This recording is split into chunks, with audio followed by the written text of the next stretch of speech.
नमस्कार, मैं हूं आपके साथ कनिका अरोरा और अब बात करेंगे राम राज्य युवा यात्रा की। इस समय पूरा देश श्री राम में है। 22 जनवरी को अयोध्या धाम में रामलला की प्राण प्रतिष्ठा होने जा रही है। इसी क्रम में श्रीलंका के अशोक वाटिका से शुरू हुई राम राज्य युवा यात्रा प्रभु श्री राम की तपोभूमि चित्रकूट धाम क्षेत्र पहुंच चुकी है। युवा पत्रकार प्रदोष सुरेश चौहान जी के नेतृत्व और साथ ही रामायण सर्किट के अध्यक्ष राम अवतार शर्मा जी सानिध्य में जगह जगह प्रभु श्री राम और माता जानकी की पावन चरण पादुकाओं का स्वागत किया जा रहा है। और साथ ही आपको वो दृश्य दिखाएंगे जिसमें आप देखेंगे कि चित्रकूट के भौरी के ये जो दृश्य हम आपको दिखा रहे हैं, ये उस दौरान के दृश्य हैं जब राम राज्य युवा यात्रा यहाँ पर पहुंची थी और चरण पादुकाओं का यहाँ पर भव्य तरीके से स्वागत किया जाता है। चरण पादुकाओं के दर्शन के लिए भी श्री राम भक्त बेहद उत्साहित नजर आ रहे हैं।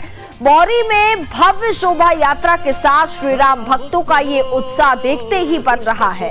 हाथों में भगवा ध्वज और मुख पर जय श्री राम का उद्घोष बेहद ही हर्षित करने वाला ये पल था। ये तस्वीरें आप देखिए, युवा पत्रकार प्रदोष सुरेश चौहान जी को तस्वीरों में हम देख पा रहे हैं। हाथों में चरण पादुकाओं को लिए वे ये यात्रा लगातार कर रहे हैं, जो कि जारी रहने वाली है कुछ और दिनों तक। और 15 दिसंबर से इस यात्रा की शुरुआत हुई है और भीड़ आप देख पा रहे हैं किस तरीके से भारी तादाद में राम भक्त यहाँ पर पहुंच रहे, चरण पादुकाओं के दर्शन करने के लिए बेहद उत्साहित वो नजर आ रहे हैं। जिस पथ पर प्रभु राम चले थे, जिस पथ पर प्रभु राम चले थे, हम उस पथ पर आए।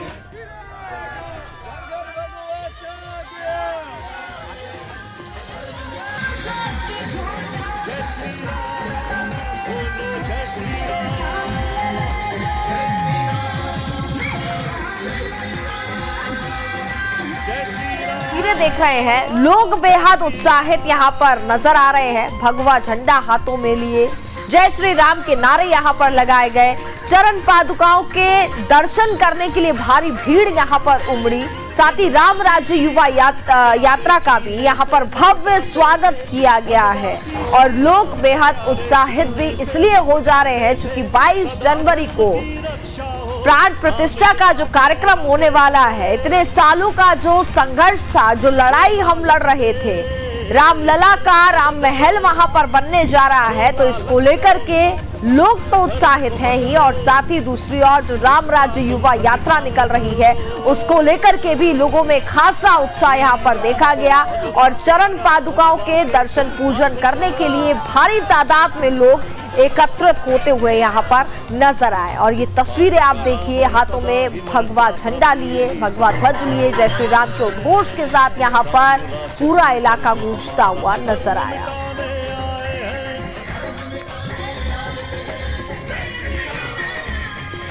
जिस पथ पर प्रभु राम चले थे, जिस पथ पर प्रभु राम चले थे, हम उस पथ पर आए हैं। राम राज्य संकल्प हमारा, अधर्म मिटाने आए हैं, अधर्म मिटाने आए हैं। जय श्री राम, जय श्री राम, जय श्री राम, जय श्री राम, जय श्री राम, जय श्री राम, जय श्री राम, जय श्री राम।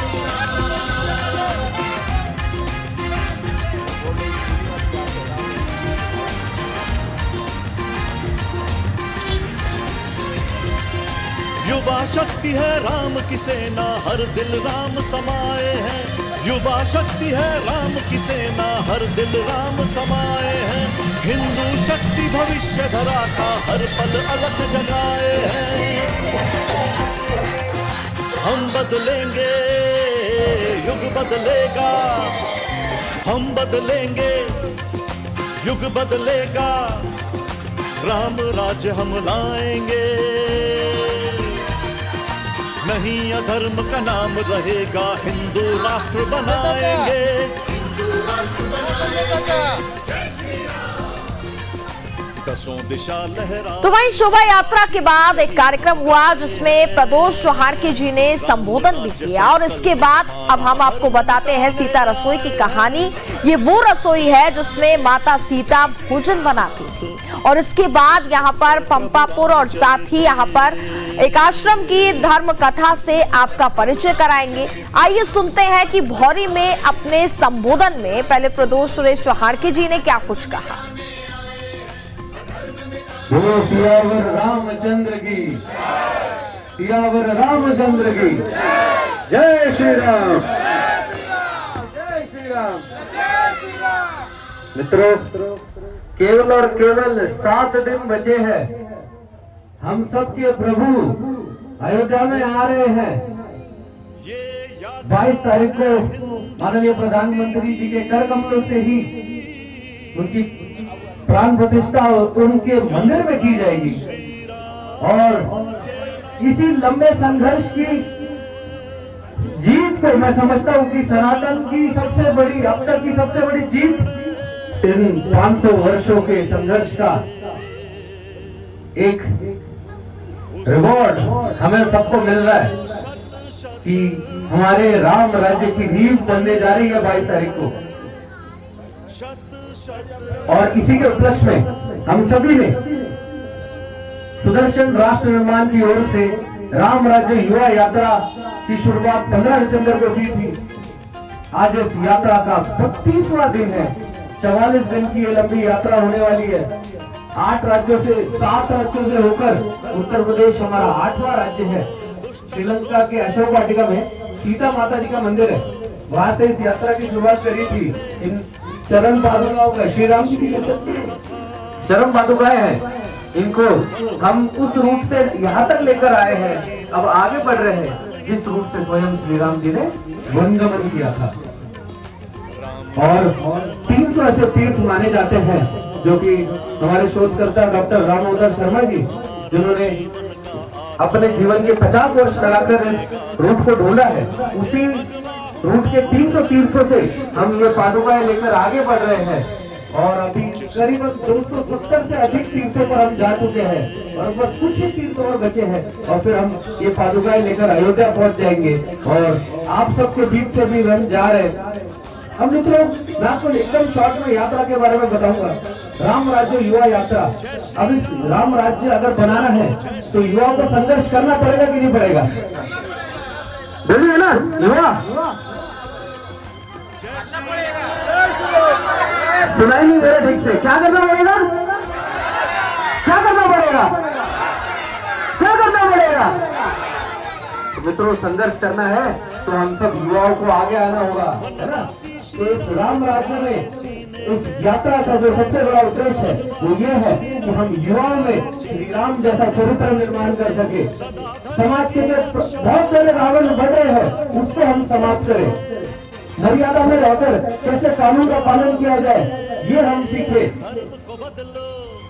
परिवार के हमारे बड़े बड़े परिवार होते हैं, वो कैसे टूट रहे हैं, उनका परिवार प्रबोधन करें, उनको बचाए और युवाओं को हम राष्ट्र धर्म के कार्य में आगे कैसे बढ़ाए, उनको कैसे दिशा दिखाए, ये यात्रा उसी के लिए निकाली गई है मित्रों। और अब मैं आपसे कहना चाहूंगा कि हमने आपसे कहिए, संकल्प कहिए या नारा कहिए, आप सब जो यहाँ बैठे हैं, मैं कहूंगा कि आप मेरे साथ वो पुनः दोहराएंगे। मैं कहूंगा, मैं सौगंध राम की खाता हूँ। आप कहेंगे, मैं राम राज्य चाहता हूँ। ठीक है? मैं सौगंध राम की खाता हूँ, मैं सौगंध राम की खाता हूँ, मैं सौगंध राम की खाता हूँ। आप सभी ने हमारा स्वागत किया, उसके लिए बहुत बहुत धन्यवाद। मेरे साथ सभी जोर से बोलिए, बोले श्री रामचंद्र की जय, श्री राम जय, जय श्री राम। बहुत बहुत धन्यवाद।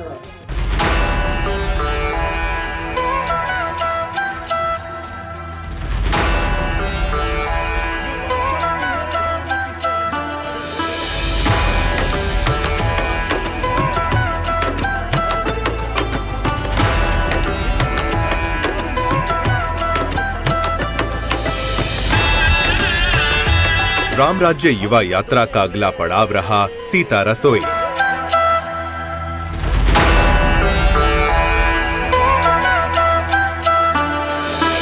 उत्तर प्रदेश के मंदाकिनी नदी के किनारे स्थित चित्रकूट धाम वे जगह है जहां माता सीता ने अपना सबसे अधिक समय बिताया है।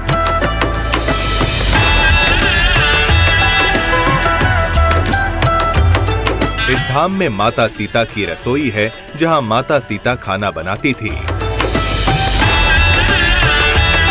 और महर्षि ऋषियों को भोजन करवाती थी।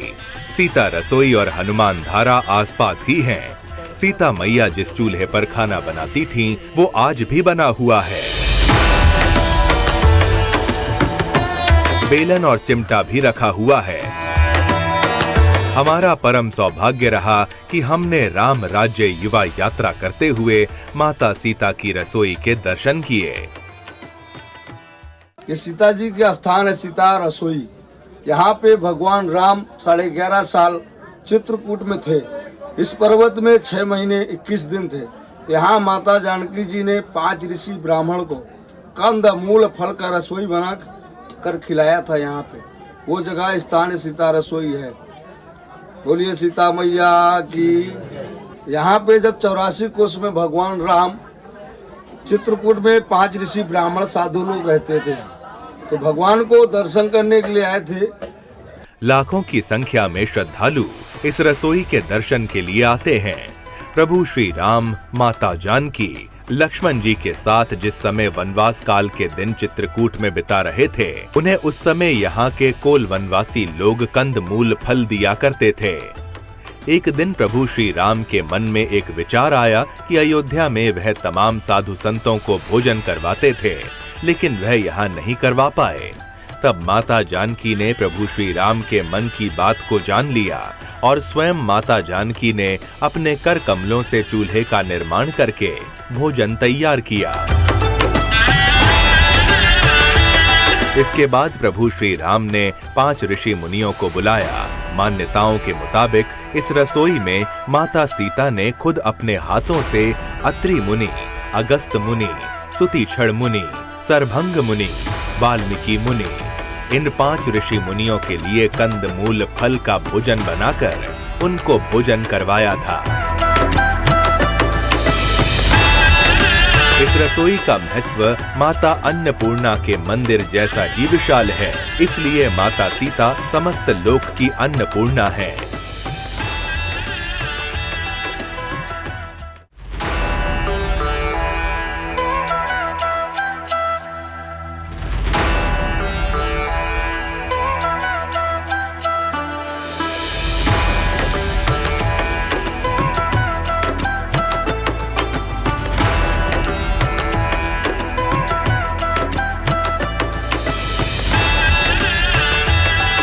राम राज्य युवा यात्रा को लेकर चित्रकूट धाम में हमारा पड़ाव रहा पंपापुर। सुंदर देवांगन घाटी में स्थित पंपापुर चित्रकूट से केवल 5 किलोमीटर दूर है।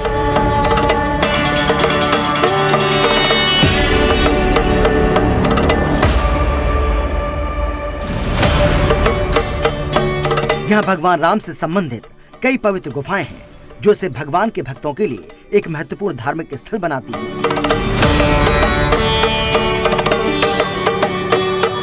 पंपापुर तीर्थ में प्रभु श्री राम की पावन चरण पादुकाओं का पूजन किया गया। कई शताब्दियों पुरानी ये गुफाएं उबड़ खाबड़ हैं और इतिहास के शौकीनों को कुछ समय के लिए मोहित कर देती है। पथरीले और उतार चढ़ाव भरे रास्तों से होते हुए हम पंपापुर पहुंचे।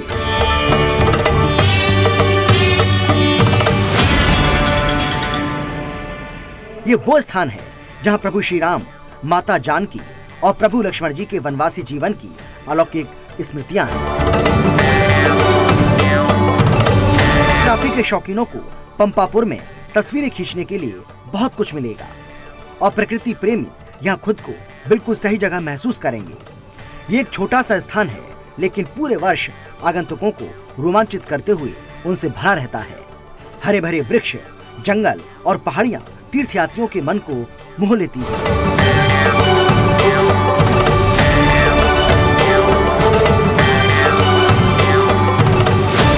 पूजन दर्शन के बाद प्रदोष सुरेश चौहान जी ने रामायण सर्किट के अध्यक्ष डॉक्टर राम अवतार शर्मा जी से बातचीत भी की। नमस्कार, राम राज्य युवा यात्रा के 31वें दिन में आप सभी का स्वागत है। और हमने हमारे चित्रकूट में है और यहाँ से हमने हमारे तीसरे दिन की शुरुआत कर चुके हैं। हम चित्रकूट में तीसरा दिन है हमारा और हमारे तीसरे दिन की शुरुआत हमने करी है कोटी तीर्थ से और पंपापुर से और देवांगन तीर्थ से। ये तीनों जगह पर श्री राम आए थे और कोटी मुनि से मिले थे। महाराज जी, हम यहाँ पे गए और आप हमें बताइए कि अब इसका पूरा एक प्रसंग जो है श्री राम जी का यहाँ पे आने का, ये तीनों तीर्थ एक साथ ही पड़ते हैं, इन तीनों तीर्थों के बारे में आप बताइए। भगवान राम जब यहाँ आए तो वो बहुत सारे ऋषियों के यहाँ आश्रमों में गए थे। कारण ये था कि ऋषि यहाँ त्रस्त थे, राक्षस उनको मारकर खा जाते थे। तो ऋषि बहुत भयभीत रहते थे, वो तपस्या नहीं कर पाते थे, अपना कोई जैसे यज्ञ आदि है वो नहीं कर पाते थे। इस कारण से ऋषि बड़े त्रस्त रहते थे। तो भगवान राम उन सब ऋषियों को आश्वस्त करने के लिए कि मैं अब आ गया हूँ, आपको किसी राक्षस से डरने की आवश्यकता नहीं है, इसके लिए भगवान राम ने पूरे क्षेत्र में भ्रमण किया था।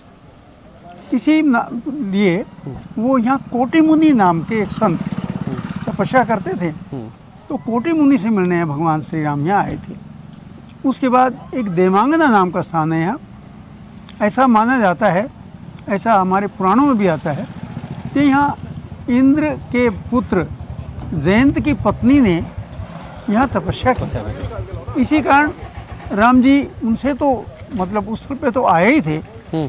और ऐसा भी माना जाता है तब देवांगनाएं भगवान राम के दर्शन के लिए यहाँ उपस्थित हुई थी, इसलिए स्थल का नाम आज भी देवांगना है।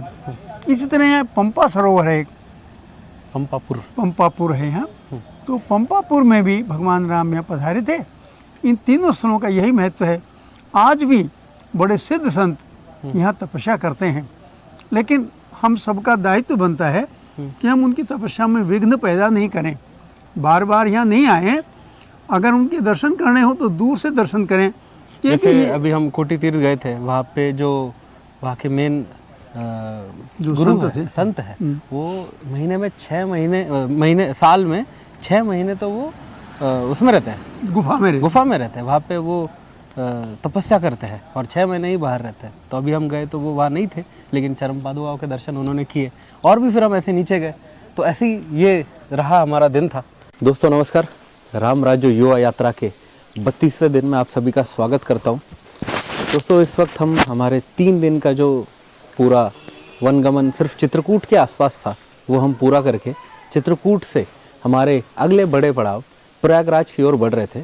और उसी के बीच में हमने और भी कुछ स्थान है जहाँ पर हम जा रहे हैं। और मेरे पीछे आप बहुत सारे ऐसे बड़े बड़े पत्थर, छोटे छोटे पत्थर, कुछ टूटे हुए मंदिरों के अवशेष भी आप देख सकते हैं। और इसका मतलब यही है कि हम ऋषियन आश्रम में आ चुके हैं। ये ऋषियन धाम है, यहाँ पर बहुत सारी गुफा है, पुराने मंदिर है। और यहाँ पर जो मुख्य गुफा है उसके अंदर शिव जी की जो लिंग है, शिवलिंग है, वो स्थापित है। वहाँ पर भी अभी हमने जाकर दर्शन किया, उसका अभिषेक किया। और वहाँ यहाँ के जो स्थानीय लोग हैं उन्होंने भी पादुकाओं का भी पूजा पाठ किया। और ये वो स्थान है राम वनगमन पथ का जहाँ पर श्री राम जी ने पहली बार चित्रकूट में जहाँ से एंटर करते हैं, ये वो पहला स्थान है। जब वो अयोध्या से होते चित्रकूट आ रहे थे तीनों, तो उनको जो पहला धाम जो चित्रकूट में लगा था, जहाँ पर हमने आपको बताया कि सबसे अधिक वर्ष चित्रकूट में निकाले, तो ये वो पहला धाम था। तो महाराज जी नमस्कार, हमारे साथ राम अवतार शर्मा जी है, तो वो हमें इसके बारे में और बताएंगे और विस्तार से इस जगह के बारे में। जब भगवान राम प्रयागराज से इधर आते हैं तो चित्रकूट का ये पहला स्थल है। ये ऋषि मंडल था, जो ऋषि मंडल से ऋषियन बना और ऋषियन से बिगड़कर अब ये ऋखियन हो गया है। ये कभी तप स्थल होता था। आज भी यहाँ 28 गुफाएं हैं जहाँ ऋषि मुनि कभी तपस्या करते थे, लेकिन वो सब धीरे धीरे ध्वस्त हो रही हैं। और अब उनका मुझे लगता है कुछ वर्षों के बाद नाम निशान भी मिट जाएगा। यदि सरकार ने या समाज ने उस पर चिंता नहीं करी तो इस स्थल का जो पौराणिक महत्व है, धार्मिक महत्व है, आध्यात्मिक महत्व है, वो धीरे धीरे समाप्त होता जा रहा है। आप मंदिर के अवशेष जगह जगह देख सकते हैं। मुझे बड़े दुख के साथ कहना पड़ता है, यदि यही स्थल किसी और मतलब संप्रदाय का होता तो अब तक इसमें पता नहीं क्या क्या हो गया होता।